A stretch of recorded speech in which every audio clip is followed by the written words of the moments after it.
got a chance to sit down with my friend Nate Farris. He is the worship pastor at Oakwood Church in Chickamauga, Georgia. Nate, thanks for sitting down with me, hanging out. Absolutely, man. How long have you been the worship pastor here? I've been here going on 7 years now. Okay, Yeah. okay. That's a long time. That's Yeah. that's a perfect 7 years, right? I don't know about perfect, but it's been 7 years. Okay, Yeah. okay, I got you. Nate, we've been sitting down asking pastors some questions. I just want to know what across your ministry, the 7 years here, or you've probably been in ministry like 15 years or so. Yeah, pretty close to it. Yeah. Over the course of your ministry, what was something in your ministry that's just a game changer? Yeah. I think all of our creative arts worship. We joke sometimes like they call me Slash around here because it's like worship slash. Media slash, kind of thing, whatever, but creative whatevers, kind of thing, creative people, especially in a leadership role, there's a lot of pressure sometimes to feel like you need to be the most creative, the most like, I've got the best ideas and just off the top of my head, I can fire all this stuff off and I've got the plans and know how to execute it all. And it's just all just flowing naturally. Right. Yeah. And I think one of the biggest things that I learned over time, one was not to put that kind of pressure on myself, but more importantly, in every journey and in every new endeavor, everything that we try to take on as a ministry, to bring someone along with you. Yeah. And that was a game changer for a number of reasons, but the core reason is that, one, there's a humility in saying, I don't really know what I'm doing, and you're here watching the fact that I don't really know what I'm doing, and we're trying to figure it out, kind of thing. So that just takes down some of the pride and some of the pressure. But also, I think in that, I think what's really cool is as you bring people along with you in every decision-making moment, as you can, as appropriate, and when you're trying to come up with creative ideas and you're passing things through filters, like does this match the vision of what we're trying to accomplish and all those kind of things, those conversations, those are teaching vision and values without being like, hey, let's sit down and have a conversation about visions and values and why that doesn't fit. And instead of it being a correcting moment or something like that, it's an active teaching moment as we go. And then what I've found in that, as I've embraced that more, is that the people that I'm leading have way more ownership in what we're doing. Sure. Because it's not like, coming down from the mountain with the tablets and like, here, execute my vision, right? It's our vision that we've worked on together, but also there's a shared passion there. And then that filters down multiple layers. So I've got other people that aren't me speaking the same thing, pursuing the same thing, and we're growing together. And so I just think that there's a neat process there. Not only is like, they see it as not, I'm going to teach you everything I know because I'm a genius. It's just like, hey, let's do this together, and see that multiply across ministry and the impact that it has down the line to all of our volunteers and things like that. Just the value in, like, anytime I can, if I can have somebody with me, we're going to do it, kind of thing. And so I just think it's been a really, really big shift in my leadership. But the burden that it releases from feeling like I have to be the guy that's carrying everything. It's like, no, I'm gonna pull back the curtain. I'm gonna show you, like, this is as broken as you think it is, almost in a way. Like it's not pretty, and it doesn't come out polished, but we're just gonna work through it. But it's a teaching and training tool as well, and I think it's been huge in our ministry as a whole. Yeah, that's awesome. That's awesome. Yeah. Another question. This month we are talking about victory and just how we serve a God of victory. When I say victory, what in a ministry context does that mean to you? What does that bring in your mind? Yeah. So when I think about victory, with the sake of being redundant, I think about being victorious. Yeah. And so we win, right? So hey, we win. Like okay. So in ministry, I think so many times we lose the perspective of we're fighting, if we can say it that way, we're fighting, contending for the gospel and all that kind of stuff. We feel like we're having to compete against culture, or we're having to do something that's somehow in a defensive way, or we've got to. But if we recognize that we're fighting from a position of victory, our perspective is different. I guess in that way, and so there's a burden that's lifted there. think anyone that's been on a sports team can recognize, like, when you know, hey, we've got this game in the bag, like, it's fun. Like, you don't stress about it. You just go out and you play and you enjoy it and you give it everything you got, and you enjoy the outcome.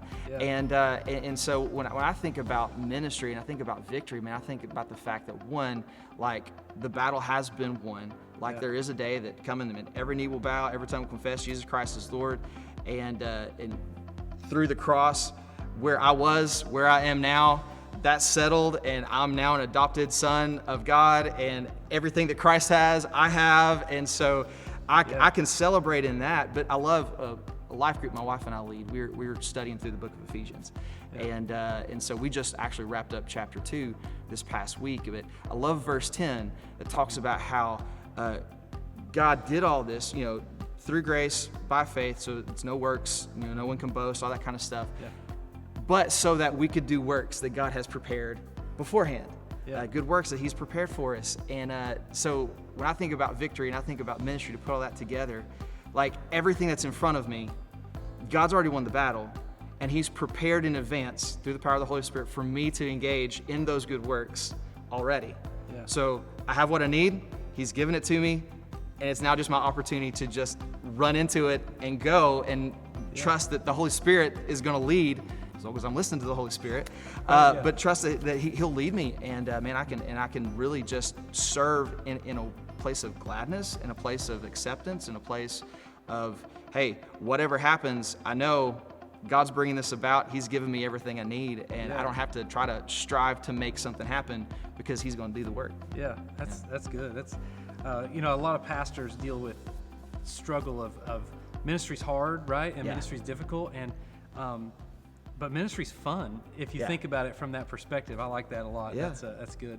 And the last thing I want to ask you is, if you could tell pastors, worship pastors, student pastors, kids pastors, senior pastors, lead pastors, if you could tell pastors one thing, just one thing, what would that one thing be? Man, I think in this season, I would say stay the course. Yeah. Really, and I know this journey over this past year has especially been a lot of trying times and trying moments, and a lot of questions like, am I really still called to do this? Like, this is a lot harder than I thought it was going to be, or this didn't take the shape, or you got this voice going, I can't believe you're doing it that way. The other voice is like, I can't believe you thought that way is a good idea. It's just like this constant stress and struggle, and and especially as we went as a worship and technical pastor, like as we went all broadcast and online and all this kind of stuff, there was a lot of just constant, like, long hours and figuring out and all that kind of stuff, and it can be really draining and frustrating when you put in a lot of time and you don't see maybe the returns you'd like to see, or people are gracious but also not appreciative of the fact that what it took to get there, something like that. But I think regardless of the context, it's so easy to get worn down in the doing, and then it's easy to then just feel like, well, I don't think I'm really contributing anything more. I don't know that I'm still called to this. I'm tapped out, kind of thing, and stuff like that. And again, I come back to that verse, like, God's prepared these works ahead of time, and He's given me everything I need. And so even in these moments where it's hard, and even these moments where I don't necessarily see the end road, like knowing that as long as I'm trusting and leaning into the Holy Spirit and He's guiding, that I can trust that God's going to get me in the direction that He needs to get, and He's given me what I need. It's my responsibility to work it out, but He's given me what I need. And so, I mean, I just say to any pastor, any leader of any kind in these seasons, man, it's definitely tough, but man, stay the course, because I think God's bringing a new shape and a new look to ministry for the next decade, the next generation even. We have no idea what's completely going to look like. And it's easy to look at our old standards and look at now and go like, I don't even know. Like, do I have anything to offer anymore? Because I don't know what this looks like. Right, yeah. And now, but with that in mind, with a victorious mindset in mind, like, hey, I'm coming from a place of victory. It's like, hey, whatever comes, I'm gonna take it. I'm gonna take steps and just be faithful and trust that God's gonna do the rest, man. Yeah. I guess that's what I'd say. Yeah, that's awesome. Yeah. One of the things that our community needs to know, I think, is that you're a preacher's kid. Yeah. I'm a preacher's kid. Right. And so pastors, don't worry, your kids are gonna be fine. We are, I think about another thing. Nate and I married into the same family. Right. And so holidays with that side of the family is like it's like a church conference. It is. We get together and we share ideas Right. and we talk about things. Yeah, and, exactly. We're kind of spread out. Our brother-in-law is another pastor, Yeah. and we, there's so much about family that you've encouraged me with through the years. And when I married into this family, and then you married into the same family, and just seeing the support of our family, our biological family that we were born into, and then the family we married into was Right. just it's been a blessing and an honor, and to see, and it makes me feel less crazy to know Right. there's not a lot of preachers' kids that are in ministry, and Right. so that I've run across, but those that I have, man, it's been an honor Yeah. just to serve alongside, even in different places, but just to watch and see pastors.